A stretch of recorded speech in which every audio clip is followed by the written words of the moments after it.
استوقفك المنشور يلي نشره الرئيس أحمد الشرع بما يتعلق بالهدية العطر يلي يعني أعطاه إياها الرئيس الأمريكي دونالد ترامب، يعني بعد فترة طويلة من الزيارة إلى واشنطن. اليوم بينشر صورة العطر يلي تقدم له وبيشكروا فيها.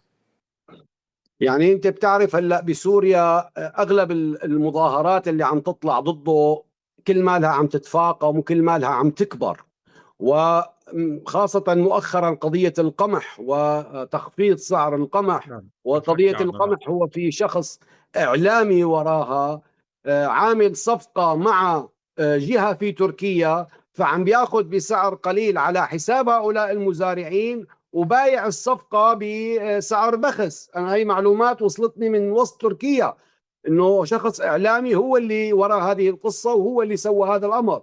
فالامور انفجرت وبدأ المزارع، وانت بتعرف هو يستند استناد اساسي على اهالي دير الزور، او بعض اهالي دير الزور حتى نكون دقيقين بعبارتنا. فلذلك خرج اهالي دير الزور بهذا العدد الكبير واحدثت ضجة كبيرة، وكمل على هذا الامر ابوه لما طلع باللقاء على قناة الشرق ووصف اهالي دير الزور بذاك الوصف الذي اساء لهم، فانفجرت الساحة اكثر. فهو اراد بطريقة او باخرى انه ينزل هذا البوست ليقول للجميع ترى يا جماعة انا مدعوم امريكيا، لا تفكروني يعني من ضيعة ضايعة، لا أنا زلمة لا زلت مدعوم. وهي العطر تبع ترامب رجع تجدد مرة تانية وبعثوا لي إياه، وهي الصورة. وإلا أنت بتعرف الرؤساء كل يوم بيجيهم يعني عشرات الهدايا، إذا كل رئيس بده ينزل هدية فهذه كارثة. وأعتقد أن هذا تصرف لا يليق بشخص يعتبر نفسه أنه رئيس. طيب، بالنسبة البث المباشر اللي حضرتك أطليت فيه قبل أيام عبر صفحتك الرسمية على فيسبوك، قدمت نصيحة للرئيس أحمد الشرع يلي طبعا حضرتك بتسميه الجولاني حتى اللحظة. شو طبيعة هيدي النصيحة؟ هلا انا نصيحتي انه يعني انت بتعرف اليوم الشعب السوري شعب له تاريخ، ولا يمكن أن يتقبل رئيس كشخص الجولاني. الجولاني له تاريخ وله ماضي الكل يعرفه على مستوى العالم وليس على مستوى الداخل، سواء من قتل، سواء من سجن، سواء من تاريخ أسود بعلاقة بأقواله حول الطوائف الأخرى من تكفير وغيره، غير أنه يتبنى الفكر التكفيري الذي لا يؤمن بتعدد المذاهب والأديان ويعتبر نفسه أنه الحق المطلق. فأنت اليوم سوريا، أنا كسوري اليوم إذا بدي أفكر بعقلي كيف سأقبل رئيس بهذه المواصفات؟ كيف بدي أتقبلها؟ أنا كل ما بيطلع رئيسي على بلد هذا بيهرب من جنبه، وهذا بيبعد عنه، وهذا بدير وشه عنه، وهذا بيقول هذا إرهابي ونحن جبناه، ومرة نتنياهو بيطلع بيقول لا أنا جبته، وترامب بيقول لا أنا اللي عينته. فأنا كمواطن سوري وحال كل السوريين لسنا على خلاف مع التغيير، ولا يهم من هو وعلى أي مذهب وعلى أي ملة يكون الرئيس. الخلاف على شخص الجولاني. القضية أنت اليوم لما بتشوف واحد بتقول عنه انه كان يعني زلمه برقبته دم وقاتل، وبيقول لك يا اخي تبت، يعني ذاك طيش شباب.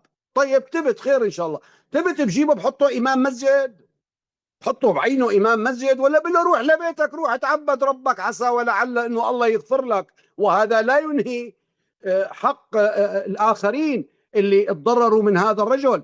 هذا ناهيك انه الجولاني محكوم في الاعدام في سوريا مرتين، محكوم بالاعدام. وانت بتعرف بكل القوانين لا يحق لرئيس محكوم بالاعدام او شخص محكوم بالاعدام ان يتقدم لهكذا موقع، لانه هو اصلا ما قادر يجيب لا حكم عليه، هو عليه محاكمه، يجب ان يحاكم ويجب ان يجيب على كل هذه الجرائم، بدل لا يحاكم مثل عاطف نجيب اللي يعني اللي اثبت لهم عاطف نجيب بانه للاسف كل ما كانوا يطرحونه كان كذب بكذب. كان يجب أن يحاكم هو وكل هؤلاء الذين معه بالجرائم التي ارتكبوها. يعني بالوقت يلي اليوم بيطلع الرئيس أحمد الشرع يمكن بيطالب الجانب الروسي بتسليم بشار الأسد لتنفيذ محاكمة معينة بحقه، في محاكمات أو عفوا في قضايا متعلقة بالرئيس أحمد الشرع حتى في سوريا. هذا ما بدنا نحكي الجانب اللبناني ولا الجانب العراقي. وطلعت وراء المحكمة، تسربت ونزلت على النت، ما بعرف إذا حضرتك شفتها، موجودة الحكم عليه، والقاضي اللي حكم عليه الآن موقوف، جابوه حطوه بالسجن للقاضي اللي حكم عليه بالإعدام، مع أنه هذا قاضي يحكم بما لديه من أدلة ووثائق، ولا يحق لك. وهذا يعني يعتبر يعني سلطة إلى حمايتها وإلى صون كرامتها، مو هيك يؤخذ ويوضع بالسجن لمجرد أنه أصدر حكم كقاضي بأي لديه وثائق وأدلة. بأي قضايا؟ قضايا قتل وارهاب وارتكاب مجازر في سوريا. وين بدي اعدل لك لعبد لك الجولاني؟ اذا بتبتدي من التفجيرات تبع دمشق اللي صارت كلها بكل المناطق بدمشق، من الميدان للقزاز لباب توما للقصاع، راح شهداء خير الله، هذه كلها الجولاني اعترف فيها، والناس اللي ألقي القبض عليها في ذاك الوقت. يعني أنا واحد من الناس اللي شاهدين على ذاك العصر بنفسي، ما عم بسمع من هون ومن هون. كل التحقيقات كانت ثابتة تماما بأن الجولاني هو الذي ارتكب هذه المجازر، ناهيك عن الذي فعله بحلب وباقي المناطق، ناهيك عن الذي فعله بالشيعة في إدلب، في كفريا والفوعة، المجازر اللي ارتكبت بحقهم وتهجيرهم، ناهيك عن إخواننا الدروز اللي قتلوهم وفرضوا عليهم تغيير عقائدهم من مذهبهم كأخوة موحدين دروز إلى عقيدة هذا الفكر التكفيري. وفيديوهات موجودة إلى الآن وعملوا له، قتلوا أولادنا وفعلوا بأولادنا واحتلوا وأراضينا. وين هذول كلهم لهلا ما رجعوا؟ هذول كلهم ما رجعوا. من يحاكم على هذه الجرائم؟ وحدث ولا حرج من قتل بجرر الغاز اللي كانت تسمى مدفع جهنم وغيرها، اللي قتلوا فيها أهالي الشعب السوري. يمكن من المرات القليلة بتكون هالقد محتد أستاذ رفيق حول أو حيال الواقع اليوم في سوريا. فقدت الأمل كليا اليوم بالتغيير الحقيقي. أنا حزين صديقي، أنا حزين إنه بلدي تصل إلى هذا المستوى، اللي أصبح اليوم المواطن السوري يساء له وينظر له يعني طريقة غير لائقة. أنا أصدم لما أسمع دول عربية عم تحكي إنه معقولة هذا هو الشعب السوري. لا يا عمي، والله مو هذا الشعب السوري. لك والله اللي عم تشوفوه هو عبارة، أغلب ما عم بتشوفوه على السوشيال ميديا وغيرها هي عبارة عن ذباب إلكتروني موضوع من قبل هذه السلطة، الغاية والهدف منه تفتيت وتشتيت هذا الشعب ليستطيعوا أن يفعلوا ويمرروا ما يريدون. فهذا أكيد بده يجعل أي إنسان سوري اليوم محتقن. بعدين أنت لا تطلع على رفيق، اطلع أنت اليوم على الجانب الآخر المعارض اللي كان ضد النظام السابق. اليوم بأي كفة هو، بأي موقع هو. كل الأسماء اللي عم تطلع وعم تحكي وعم تتوعد، وين الأسماء الكبيرة اللي كانت في ذاك الوقت وكانت معارضة؟ ليش ما رجعت إلى سوريا؟ ليش كل هؤلاء الذين يعملون على السوشيال ميديا انكفأوا والبعض منهم صمت؟ في شيء غير عادي، الشعب السوري كله مصدوم فيه. في ناس ما لا قادرة تواجه الواقع انه نحن فعلا طلعت هذه الثورة عورة، وهي مرتبطة بأجندات خارجية، وهذه الثورة كانت بقيادات عميلة أوصلتنا لما نحن عليه. البعض ما قادر يعترف بهذا الشيء، بيقول لك انحرفت الثورة. لا، ما انحرفت يا عمي. يعني نحن كنا عم نقاتل عن الرئيس بشار الأسد بذاك الزمان، ولا عم نقاتل لأنه عارفين أن ما هو قادم أسوأ بكثير؟ واليوم نحن بهذا الأسوأ. وشايف أنت السويدة والساحل والأخوة الكرد شو بيملك. يعني اليوم أنت تطلع شو مسيطر عليه الجولاني. على شو مسيطر؟ على الجنوب خارج يده، على الساحل خارج يده. خذ مني، الساحل خارج يده في حالة تفلت كامل. ونفس الشيء المناطق اللي فيها الأخوة الكرد. واليوم عم ينحكى عن تحالفات بدأت تعود بين أهالي دير الزور والرقة وغيرهم مع قوات سوريا الديمقراطية. قال لك هذين كانوا عم يعطونا مصاري وكنا مستفيدين من النفط وكانوا يشتروا منا القمح بأحسن الأسعار. أنا على شو بدي أحط إيدي بإيد الجولاني اليوم؟ ما لي مصلحة أحط إيدي بإيده. فلذلك اليوم المعادلات كل ما لا إلى الأسوأ. ويكفيك أن أبو عمشة لحاله عامل دولة في حماه، ولا أحد يتجرأ أن يتدخل، ونفس الحال بالنسبة لحلب وباقي المناطق. فسوريا الآن يعني مقسمة بهذه الفصائل، ولا حل لها إلا انتزاع هذا الفكر وهذه الفصائل، وأن يختار الشعب السوري من يريد. ممكن نوصل إلى صراع إسرائيلي تركي على الأرض السورية؟ إذا تعارضت المصالح ممكن، لكن إلى الآن عم يحاولوا يعني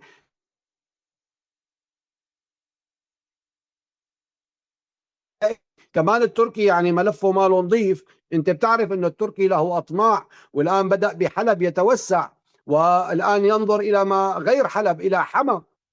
وهناك كلام اليوم عن الساحل، عن اللاذقية، انه هناك مخطط بطريقة او باخرى لضم بعض المناطق اللي بريف اللاذقية الى لواء اسكندرون.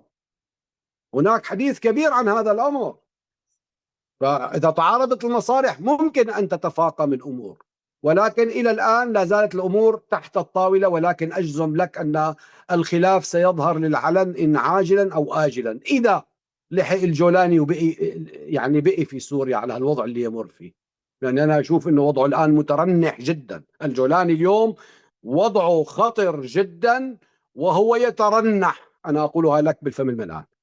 يا استاذ رفيق، يعني نحن من لما استلم هو السلطه الانتقاليه بسوريا ونقول شهر رح يبقى، لا هيدا الشهر، لا قبل راس السنه، بعد راس السنه، على العيد، بعد العيد، الى اليوم في مظله بعدها موجوده على اسم الرئيس احمد الشرع، وهو يقوم باتصالات معينه وزيارات معينه الى دول مؤثره في المنطقه.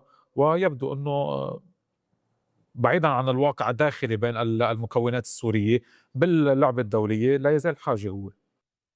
أحسنت، أنت قلت باللعبة الدولية ولا لا زال مطلوب، وتحديدا من بريطانيا قبل غيرها. يعني مو أمريكا لسه أسهل، ولكن بريطانيا هي المتمسكة فيه. ولكن لما أنت بتوصل لحالة شعبية بالتي وصلت إليها سوريا الآن، فمصير الجولاني أصبح مجهول حتى وإن تأخر وجوده. أنا ما عم حدد وقت معين لسقوط الجولاني، ولكن السقوط ليس بالضرورة أن يخرج خارج الحكم. هو الآن غير مسيطر على سوريا. إذا ذهبت الأمور إلى ما هو أسوأ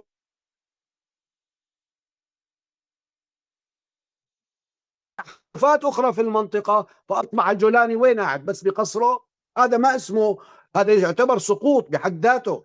فأنت لا تستغرب أنه كل العالم إذا بدها إياه، الشعب إذا أراد شيء خذها مني، وخاصة أهالي دمشق. لحد الآن الناس معتقدة أنه بعض المحافظات ضاجة وغيرها، ولكن خذها مني، أهالي دمشق إذا خرجوا والله لن يبقى دقيقة واحدة الجولاني على كرسي. هختم معك بعد معنا دقيقتين من الوقت. هل سيكون سقوط الرئيس أحمد الشرع شبيه بظروف أو يعني أجواء سقوط الرئيس بشار الأسد؟ أنا بنظري الرئيس بشار الأسد لم يسقط. الرئيس بشار الأسد خرج لأنه عرف أن هناك معادلة خطيرة ستحصل في المنطقة، سيذهب ثمنها أعداد هائلة من الشهداء ومن القتلى. فيعني يبدو أنه اتخذ قراره بناء على بعض الحسابات التي يعني هو شاهدها بعينه. أما بالنسبة للجولاني، لا، أنا لا أعتقد سيكون مشابه.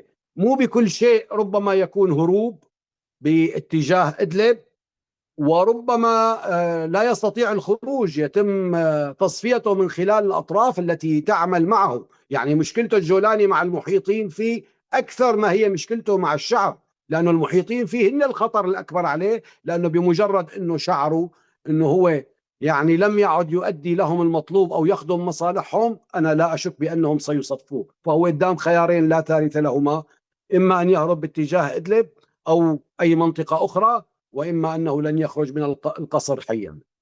على سيرة الجنرال عاطف نجيب، شو مصير المحاكمة؟ مصيره واضح أنه الفشل. أنت اليوم نسجت أكذوبة على مر 14 سنة وعم تحكي بتقليع أظافر.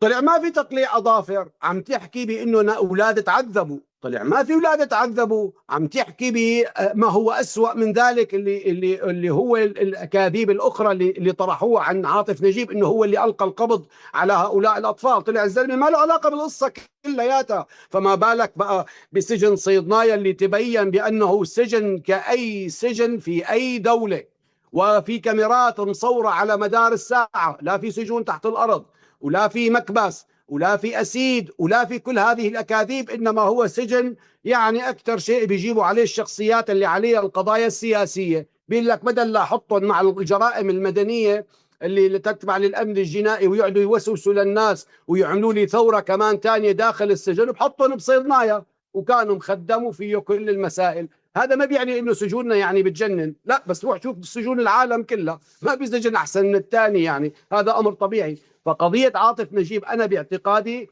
كانت فضيحه كبرى بالنسبه لهم، وخاصه بعد شهاده الشيخ الصياصني لما طلع وقال كلامه صحيح. انا رحت لعند عاطف نجيب، وعاطف نجيب كان عم يتواسط للاولاد، ولما بداوا يدوروا له على تهم ثانيه قال له للقاضي، انت بس انتبه قال له للقاضي، قال له بتاريخ امتى هي؟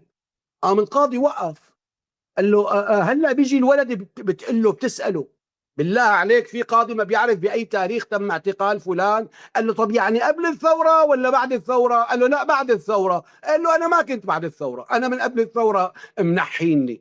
فانت من هون بتعرف مدى هزاله الامر، ولا سيما ان البارحه تحديدا تم منع بث الجلسه الثالثه، لانه شعروا انه من الجلسه الثانيه انهاهم عاطف نجيب بالضربه القاضيه. كان يتكلم بمنطق رجل دوله، كان يتكلم بالقانون، حكى حقائق يعني كل الناس مذهوله، لدرجه اني انا واحد من الناس عم تابع على السوشيال ميديا اهالي درعا قبل غيرهم عم يقولوا يا جماعه معقوله نحن كنا هيك مضللين بهذا الشكل؟ وعد يا سيدي الكريم على مساحة سوريا قديش صار في أكاذيب، قديش صار في أكاذيب. نعم هناك حقائق، وهذه الحقائق كانت ناتج طبيعي عن ردود أفعال لما كان يجري من هؤلاء، ولكن بالمقابل أكثر الذي كان يطرح كان كذب. وهذه الحالة الاستفزاز، يعني أعطيك مثال بسيط، أنا هذا شاهد عليه بعيني. كانوا لما يجوا يقولوا حاجز قتلوا الجيش لأنه حاول ينشر، الله وكيلك كانوا يهجموا يحطوا القناصات يقوصوا عليهم يقتلوهم للحاجز أو يفجروهم، وبعد منا يسحبوا جثثهم ويقولوا إنه الدولة قتلتهم أو الجيش قتلهم لأنه انشقوا، وهذا كله كان كذب. فعد أنا سويت فيلم الفيتو ووضحت فيه كثير من المسائل وعرضت وثائق صوت وصورة، بتمنى إنك تشوفوا الفيلم، عرض في الأمم المتحدة الفيلم. نعم. طيب الجنرال عاطف نجيب سيبقى في السجن إذا كان في فبركة للملف لإله أو في وقائع، رغم الشهادات يلي عم تطلع ورغم المنطق اللي حضرتك كمان قلت إنه تقدم به خلال جلسة المحاكمة؟ شوف، التهمة الأساسية اللي توجهت له هي قضية تقليع الأظافر، الإساءة إلى وجهاء درعا، قال لهم كلام قال بذيء، واعتقال هؤلاء. هذا كله سقط.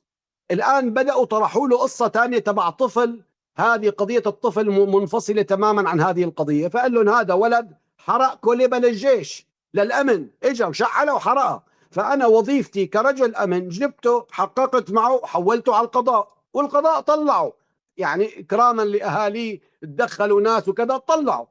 فهن الآن بدأوا يرجعوا له إلى حقب سابقة، الى ازمنه وهذا مو من حقهم. انت بتعرف رجل الامن بيجي كثير قصص، ومع هيك انا برايي عاطف نجيب اليوم هو الذي يحاكمهم، لا هم من يحاكموه. عاطف نجيب هو الذي يحاكم اليوم وليسوا هم من يحاكموه، لذلك قطعوا عنه البث المباشر او البث لما يجري في المحاكمات، ولا اعتقد انه لديهم اي دليل على هذا الرجل. ولا شك ان عاطف نجيب سيخرج في المرحلة القادمة، وإذا كان طبعا كون دولة حاليا تدار بهذه الكيفية والله قادرين يلفقوا له قصة وبدون ما حدا يعرف ويقولوا والله لقينا له قصة وقصتين وثلاثة. أما كل عاقل شاهد يطالب بخروج عاطف نجيب، لأنه أثبت عاطف نجيب أنه بريء من كل التهم التي وجهت إليه. بقضية القمح أستاذ رفيق، هل تشكل هذه القضية اليوم أرض خصبة لثورة معينة ممكن نشوفها بسوريا؟ خصوصا الفلاحين شفنا شو عم يعملوا بالمحاصيل تبعولهم، يعني عم يفضلوا انهم يحرقوها ويكبوها ويتلفوها على انه تنباع بالاسعار الموجودة اليوم بالسوق. أنا أعتقد القضية مو واقفة فقط عن قضية القمح بس. أنت بتعرف أنه الفلاح هو أخطر شخص إذا تحرك في سوريا.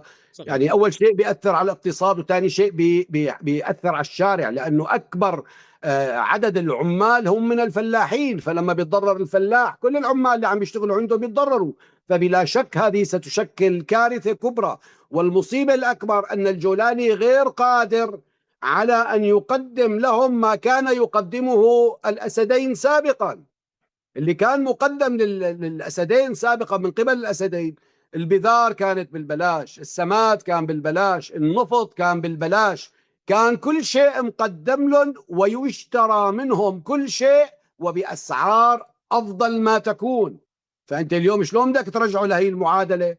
شو ما حاولت ترضيه ما راح تقدر ترضيه. ونفس الحال بالنسبة إلى الكهرباء، والكهرباء اليوم كارثة، لأنه الكهرباء بتخص كل مواطن، والأخطر من ذلك أنه مو بس بتأثر على المواطن، التاجر نفسه والصناعي وكل هؤلاء. تعطلت الأعمال في سوريا، وأعتقد أن هذا عمل ممنهج من أجل جعل سوريا تعتمد على دول الجوار وخاصة تركيا. اليوم كل البضائع اللي عم تجي من تركيا، المعامل في سوريا وقفت، الأدوية وقفت، الملابس وقفت، كل شيء وقف. صار الاعتماد على شراء البضائع التي تعتبر منتهية الصلاحية أو موديلات قديمة. وأحد الناس طلع الدواء اللي عم يعطيه لابنه وأشر الجلدة وقال لهم تفضلوا expired، منتهي الصلاحية. شلون عم تبعتوا لنا كل شيء إلا أولادنا؟ أنتم عم تبيعونا مواد فاسدة. ونفس الشيء المعلبات، ونفس الشيء باقي السلع. فهن بدهم عمل شلل اقتصادي لحتى تستفيد بعض الدول التي تريد أن تستثمر من سوريا، سواء عبر بيع الأراضي والمؤسسات. وشفت أنت ابن أردوغان مؤخرا كان بحلب وأعطوه الهجرة والجوازات مثل ما هي، قدموا له إياها وأعطوه إياها. وعدوا قديش آخذين هلا أراضي ومؤسسات ومشافي ومؤسسات دولة عم ياخذوها للأسف لصالح تلك الدول.